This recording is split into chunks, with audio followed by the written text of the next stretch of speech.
नमस्कार विद्यार्थियों, कैसे हो आप सभी लोग। हम आशा करते हैं कि आप लोग बहुत ही अच्छे होंगे। आप लोग एक बार पुनः से विजिट कर चुके हो दीपक लक्ष्य हब यूट्यूब चैनल की ऑनलाइन क्लासेज में। हम आप सभी लोगों का हार्दिक स्वागत, वंदन और अभिनंदन करते हैं। आप सभी के मध्य में आज हम लेकर के पुनः से उपस्थित हुए हैं भारतीय काव्य शास्त्र के बहुत ही महत्वपूर्ण परीक्षाओं में पूछे गए वैकल्पिक प्रश्नों को। आप सभी लोग एक बार कक्षा को लाइक कमेंट कर शेयर कर दीजिए। चैनल पर पहली बार आए हो तो सब्सक्राइब कर लीजिए, बेल आइकन दबाइए, जिससे आने वाली कक्षाओं का नोटिफिकेशन आप सभी को मिलता रहेगा और पूरे सेशन को वॉच करिएगा। हम शुरुआत करेंगे आज के पहले प्रश्न के साथ में। प्रश्न है आपका, रस सामग्री किस विकल्प में दी गई है? छंद, अलंकार, गुण, रीति। विभाव, अनुभाव, संचारी, स्थायी भाव। अभिधा, लक्षणा, उत्प्रेक्षा, प्रतीक। बिंब, वृत्ति, रसाभास, काव्यदोष। आप सभी को अपना उत्तर करना है। रस सामग्री किस विकल्प में दी गई है? तो इस प्रश्न के लिए आप सभी का जवाब आ रहा है विकल्प बी, तो ठीक माना जाएगा। यानी विकल्प बी में रस सामग्री है विभाव, अनुभाव, संचारी भाव और स्थायी भाव। अगला प्रश्न है आपका, काव्य गुणों के संबंध में जो कथन सही नहीं है उसे छांटिए। काव्य गुण जो है काव्य के आंतरिक सौंदर्य हैं, अलंकार बाह्य शोभा मात्र, गुण रस के उत्कर्षक और काव्य के शोभाकारक तत्व हैं। काव्य शास्त्र में काव्य गुणों का विवेचन नहीं मिलता है। माधुर्य, प्रसाद, ओज सर्वमान्य काव्य गुण हैं। यानी जो सही नहीं है उसे आपसे पूछा जा रहा है, तो बताना है आपको इनमें से कौन सा सही नहीं है। तो आपका उत्तर विकल्प सी आ रहा है, तो ठीक माना जाएगा। काव्य शास्त्र में गुणों का विवेचन नहीं मिलता है, ये बात गलत है। और गुण काव्य के आंतरिक सौंदर्य हैं, अलंकार बाह्य शोभा मात्र, गुण रस के उत्कर्षक और काव्य के शोभाकारक तत्व हैं, माधुर्य, प्रसाद, ओज सर्वमान्य काव्य गुण हैं। ये सभी बातें बिल्कुल ठीक हैं। फिर उसके बाद में आपका अगला प्रश्न है, कार्यालयी हिंदी की भाषा कैसी होनी चाहिए? अभिधात्मक, लक्षणा से युक्त, व्यंजनात्मक, अभिधा लक्षणा मिश्रित। कार्यालयी हिंदी की भाषा कैसी होनी चाहिए? तो आप सभी का इस प्रश्न के लिए जवाब आ रहा है विकल्प ए, तो ठीक होगा। यानी कि अभिधात्मक भाषा होनी चाहिए कार्यालयी हिंदी की। फिर आपका अगला प्रश्न है, सूच्य कथानक को प्रस्तुत करने वाले अर्थोपक्षेपकों की संख्या कितनी होती है? 3, 4, 5, 6। सूच्य कथानक को प्रस्तुत करने वाले अर्थोपक्षेपकों की संख्या कितनी होती है? तो आप सभी का उत्तर विकल्प सी आ रहा है, तो ठीक होगा। यानी कि 5 संख्या होती है। उसके बाद में अगला प्रश्न है, कंकन किंकिनी नूपुर धुनि सुनी, कहत लखन सन राम हृदय गुनि में कौन सा काव्य गुण है? माधुर्य, प्रसाद, ओज, इनमें से कोई नहीं। इन पंक्तियों में जो है कौन सा काव्य गुण है? तो आप सभी लोगों का उत्तर इस प्रश्न के लिए विकल्प पे आया है, तो राइट माना जाएगा। यानी कि माधुर्य काव्य गुण है। और काव्य गुणों की संख्या कितनी है? 3 है, प्रसाद, माधुर्य और ओज। फिर अगला प्रश्न है, पांडव की प्रतिमा समलेखो, अर्जुन भीम महीपति देखो। इस काव्य में कौन सा दोष है? शब्द दोष, रस दोष, अर्थ दोष, कोई भी नहीं। पांडव की प्रतिमा समलेखो अर्जुन भीम महामति देखो, इसमें से कौन सा दोष है? तो आपका जवाब विकल्प पे आ रहा है तो राइट होगा, यानी कि शब्द दोष है इन काव्य पंक्तियों में। अगला क्वेश्चन है, सब को जानत तुम्हें सारे जगत जहान में कौन सा काव्य दोष है? पुनरुक्ति दोष, अश्लीलत्व दोष, ग्राम्यत्व दोष, श्रुतिकटुत्व दोष। सब को जानत तुम्हें सारे जगत जहान, तो इसमें कौन सा दोष है विद्यार्थियों? आपका जवाब विकल्प पे आ रहा है तो ठीक होगा, पुनरुक्ति दोष है, यानी जगत और जहान इसका मतलब एक ही है, बार बार आ रहा है, इसलिए पुनरुक्ति दोष होगा। फिर अगला प्रश्न है, व्यंजना शब्द शक्ति का संबंध किससे है? मुख्यार्थ, वाच्यार्थ, लक्ष्यार्थ, व्यंग्यार्थ। तो व्यंजना शब्द शक्ति का संबंध किससे है?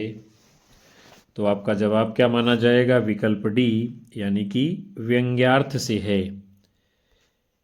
फिर आपका अगला प्रश्न है, जब सिंह तलवार लेकर उतरा तो गीदड़ भाग गए, इस वाक्य में कौन सी शब्द शक्ति है? अभिधा, लक्षणा, व्यंजना, कोई नहीं। जब सिंह तलवार लेकर उतरा तो गीदड़ भाग गए, इसमें कौन सी शब्द शक्ति है?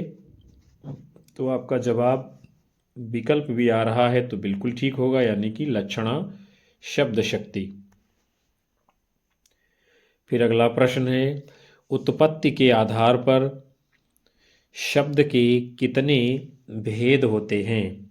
3, 4, 5, 7। उत्पत्ति के आधार पर शब्द के कितने भेद हैं? तो आपका उत्तर विकल्प भी आ रहा है तो ठीक होगा, यानी कि 4 भेद हैं। अगला प्रश्न है, मुख्यार्थ हतिर दोष, काव्य दोष का ये लक्षण किस आचार्य का है? मम्मट, आचार्य भारत, आचार्य विश्वनाथ, आचार्य वामन। मुख्यार्थ हतिर दोष, काव्य दोष का ये लक्षण किसका है?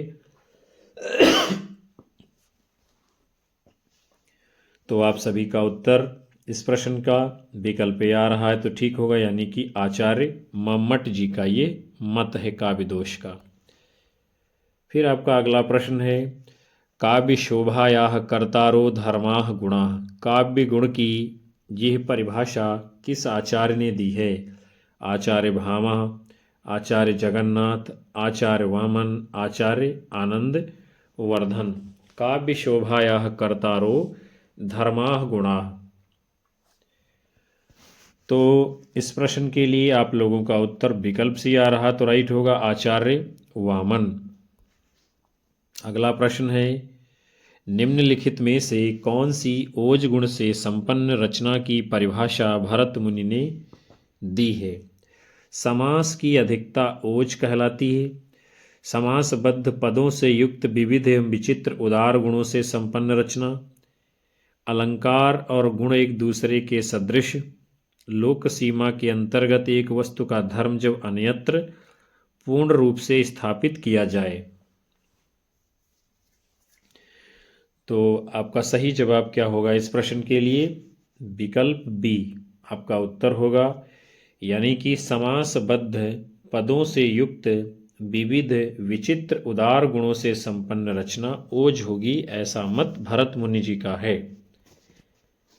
अगला प्रश्न है, नीरवता सी शिला चरण से टकराता फिरता पवमान, उपर्युक्त पंक्ति में कौन सा काव्य दोष है? दुःस्रवता, अप्रयुक्त, च्युत संस्कृति, क्लिष्टता। नीरवता सी शिला चरण से टकराता फिरता पावमान। तो इसका जवाब आप लोगों का विकल्प भी आ रहा है तो ठीक होगा, यानी अप्रयुक्त दोष। अगला प्रश्न है, निम्नलिखित में से कौन भरत मुनि के रस सूत्र का एक व्याख्याकार नहीं है? भट्ट लोल्लट, क्षेमेंद्र, शंकुक, अभिनवगुप्त। कौन नहीं है भारत के रस सूत्र का व्याख्याकार? तो आप लोगों का उत्तर विकल्प भी आ रहा है तो बिल्कुल ठीक होगा, क्षेमेंद्र जी नहीं है। और भट्ट, लोल्लट, शंकुक, अभिनवगुप्त ये तीनों लोग हैं।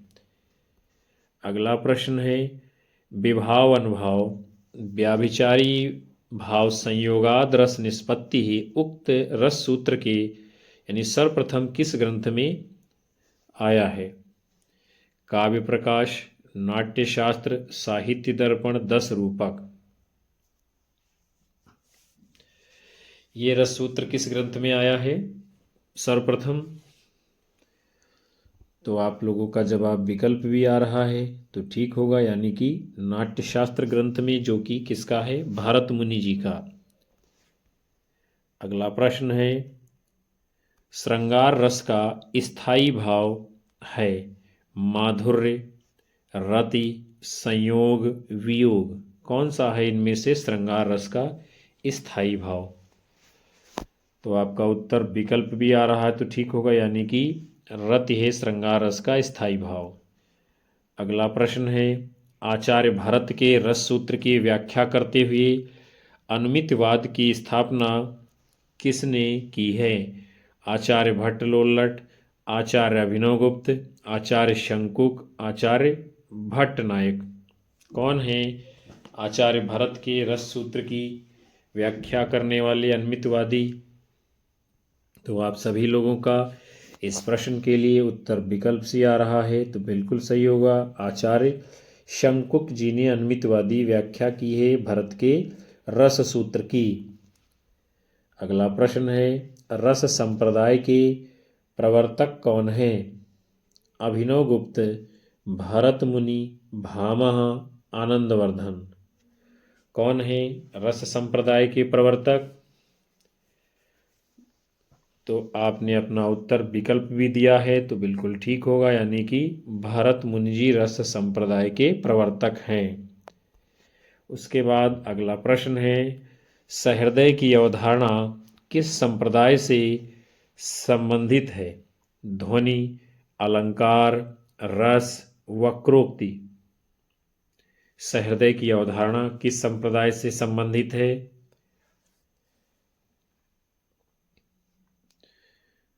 तो आप सभी का इस प्रश्न के लिए उत्तर विकल्प सी आ रहा है तो ठीक होगा, यानी कि रस संप्रदाय से। अगला प्रश्न है, रस सिद्धांत निम्नलिखित में से किसकी रचना है? रस रामविलास शर्मा, हजारी प्रसाद द्विवेदी, रामचंद्र शुक्ल, नगेंद्र। रस सिद्धांत ये किसकी रचना है?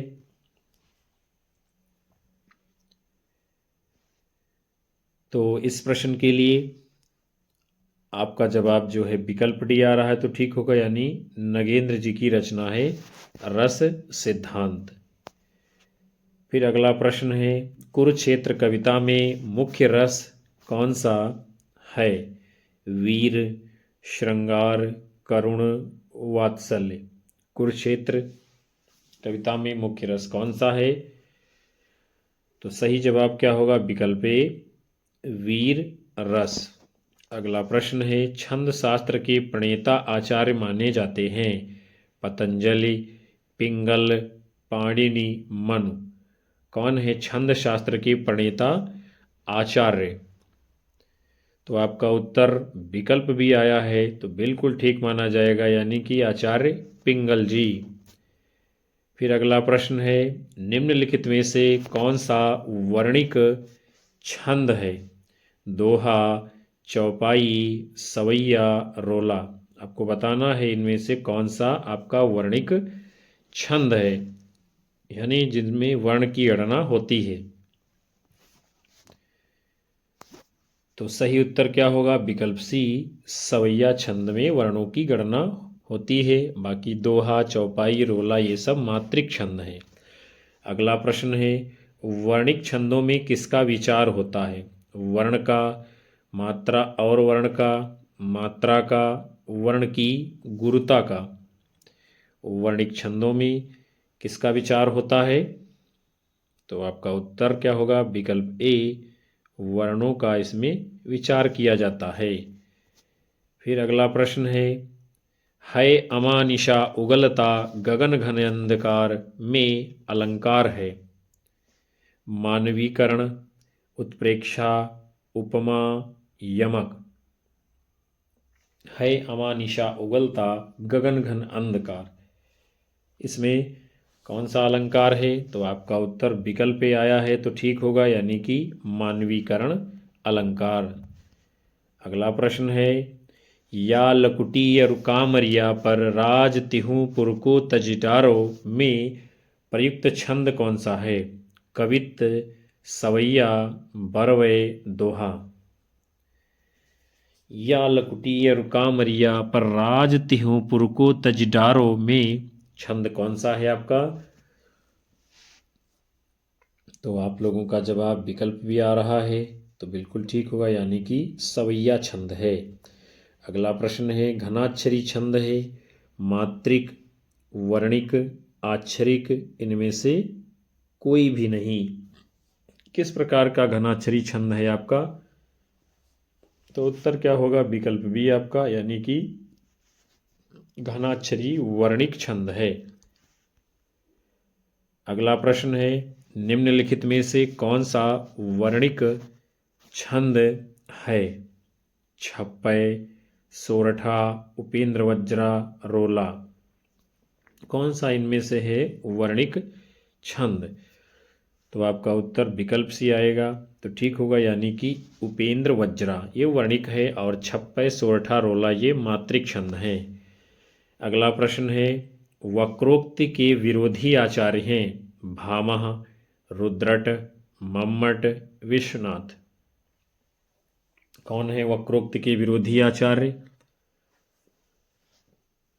तो आपका सही उत्तर क्या होगा इस प्रश्न के लिए? विकल्प डी, आचार्य विश्वनाथ जी ये वक्रोक्ति के विरोधी आचार्य हैं। अगला प्रश्न है वर्णिक छंदों में गण कितने प्रकार के होते हैं? 4, 7, 8, 10।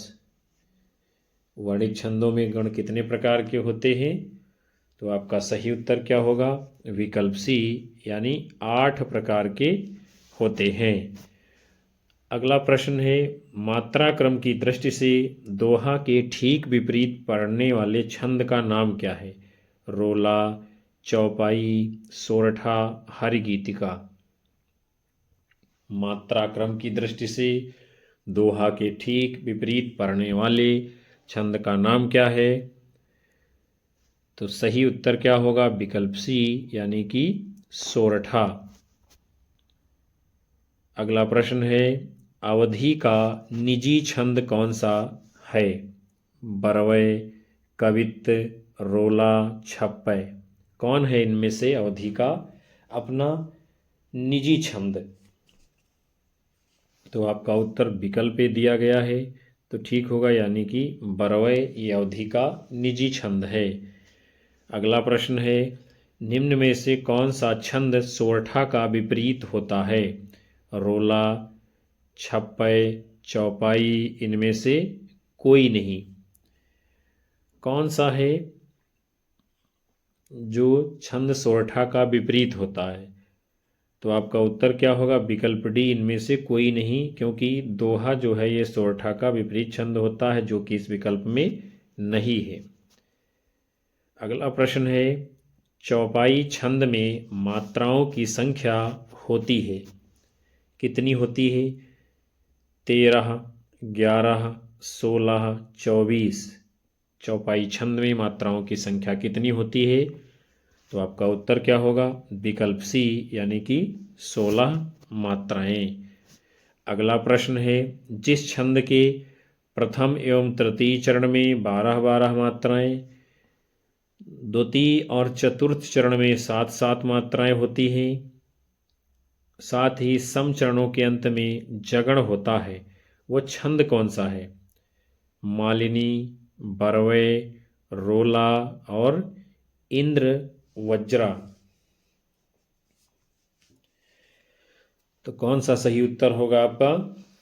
विकल्प भी जवाब आया है तो ठीक होगा, यानी कि बरवय में प्रथम तृतीय चरण में 12-12 मात्राएं और द्वितीय तथा चतुर्थ चरण में 7-7 मात्राएं होती हैं।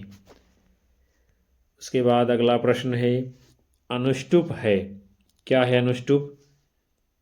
एक छंद, एक अलंकार, एक रस, एक गुण। क्या है अनुष्टुप ये?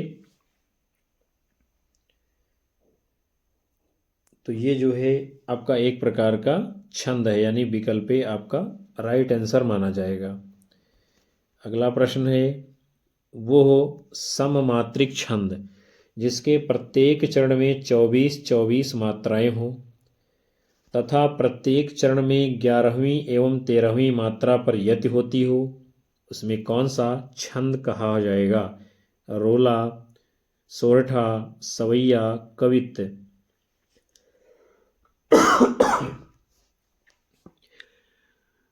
तो वो सममात्रिक छंद जिसके प्रत्येक चरण में 24-24 मात्राएं हों, प्रत्येक चरण में 13वीं एवं यानी 11वीं और 13वीं मात्रा पर यत होती हो, उसमें छंद कौन सा होगा?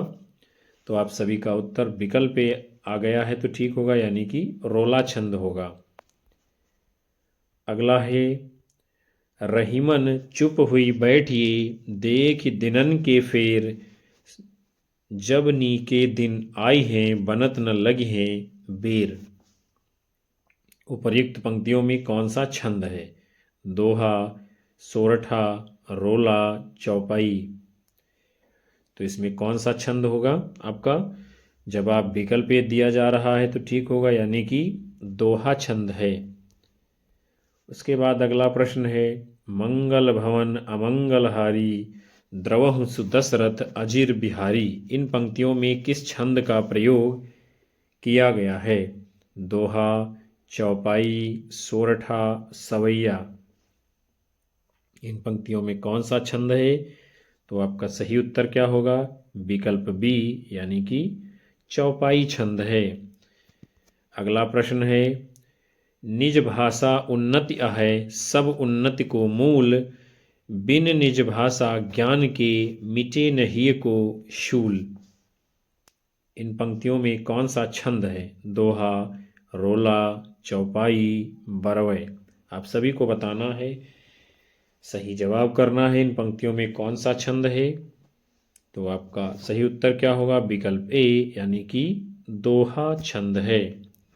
आगे बढ़ते हैं हम सभी। अगला प्रश्न है, सरसी छंद में होती है, यानी मात्राएं पूछा जा रहा है।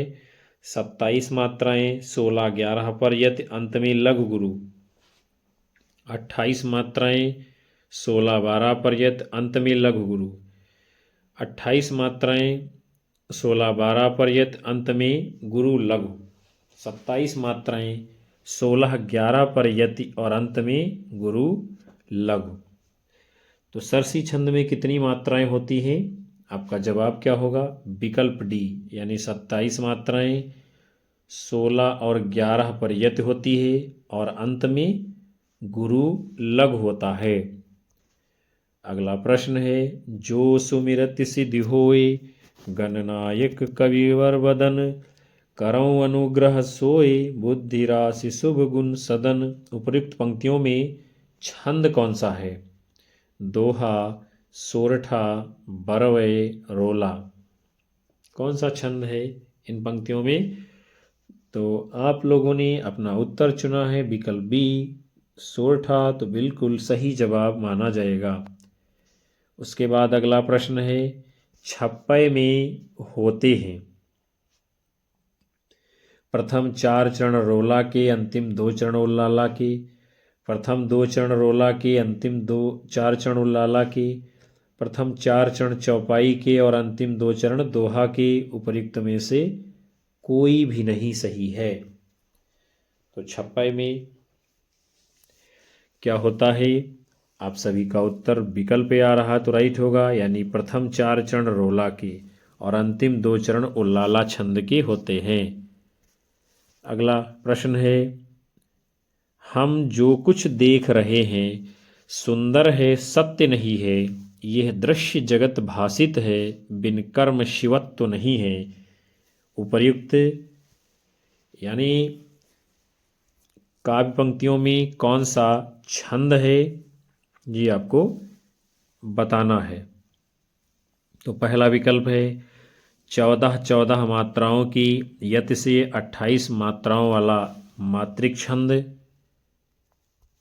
दूसरा विकल्प है 10 वर्णों की यति से 20 वर्णों वाला मात्रिक छंद। 13 मात्राओं की यति से 26 मात्राओं वाला मात्रिक छंद। 15 मात्राओं की यति से 30 मात्राओं वाला मात्रिक छंद। तो इसके लिए सही जवाब क्या माना जाएगा? यानी ये जो पंक्ति दी गई है, हम जो कुछ देख रहे हैं सुंदर है, सत्य नहीं है, यह दृश्य जगत भासित है, बिन कर्म शिवत्व नहीं है। तो इसके लिए आपका उत्तर माना जाएगा विकल्प ए, यानी 14 मात्राओं की यति से 28 मात्राओं वाला मात्रिक छंद। फिर आप सभी का अगला प्रश्न है, इनमें से किस छंद में प्रथम व अंतिम शब्द समान होता है? छप्पय, कुंडलिया, इंद्रवज्रा, उपजाति। किस छंद में प्रथम और अंतिम शब्द समान होता है? तो आपका उत्तर विकल्प भी आ रहा तो ठीक माना जाएगा, यानी कि कुंडलियां छंद में। अगला प्रश्न है, किस छंद में 4 से अधिक चरण होते हैं? रोला, बरवय, छप्पय, सोरठा। कौन सा ऐसा छंद है जिसमें 4 से अधिक चरण होते हैं? तो आप सभी का इस प्रश्न के लिए जवाब विकल्प सी आ रहा तो राइट होगा, यानी कि छप्पय छंद में 4 से अधिक अर्थात 6 चरण होते हैं। अगला प्रश्न है, किस छंद में 12 और 7 की यति से कुल 19 मात्राएं होती हैं? सोरठा, दोहा, चौपाई, बरवय। ऐसा कौन सा छंद है जिसमें 12 और 7 की यति से कुल 19 मात्राएं होती हैं? तो आप सभी का उत्तर विकल्प डी आ रहा है तो ठीक माना जाएगा, बरवय छंद में। अगला प्रश्न है, अवधि शिला का उर पर था गुरुभार, तिल तिल काट रही थी दृग जलधार। इस उद्धरण में प्रयुक्त छंद कौन सा है? दोहा, सोरठा, बरवय, गीतिका। इसमें कौन सा छंद है बताना है आप सभी को। आपका जवाब विकल्प सी आ रहा तो राइट होगा, यानी कि बरवय छंद है। अगला प्रश्न है, मात्रिक छंदों में मात्रा कितने प्रकार की होती है? 3, 2, 4, 5। जो मात्रिक छंद होते हैं उनमें मात्राएं कितने प्रकार की होती हैं? तो आप सभी का उत्तर विकल्प भी आ रहा तो राइट होगा, 2 प्रकार की। कौन कौन सी? ह्रस्व और दीर्घ मात्रा। अगला प्रश्न है, केवल मात्रिक छंद किस विकल्प में है? छांटिए। दोहा, द्रुत विलंबित सवैया, सोरठा, इंद्रवज्रा, मंदाक्रांता, चौपाई, दोहा, रोला, मंदाक्रांता, सवैया, चौपाई। पूछा जा रहा है केवल मात्रिक छंद किस विकल्प में है?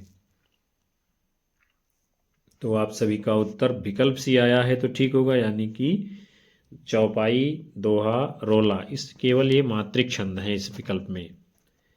अगला प्रश्न है, निम्नलिखित में से कौन सा मात्रिक छंद है? दोहा, चौपाई, रोला, ये सभी। तो इस प्रश्न का सही जवाब क्या होगा? विकल्प डी, यानी दोहा, चौपाई, रोला, ये सभी क्या हैं? मात्रिक छंद हैं। अगला प्रश्न है, निम्नलिखित में से मात्रिक छंद कौन सा नहीं है? मंदाक्रांता, हरिगीतिका, रोला, दोहा। इनमें से कौन सा नहीं है मात्रिक छंद? तो राइट आंसर क्या होगा आपका?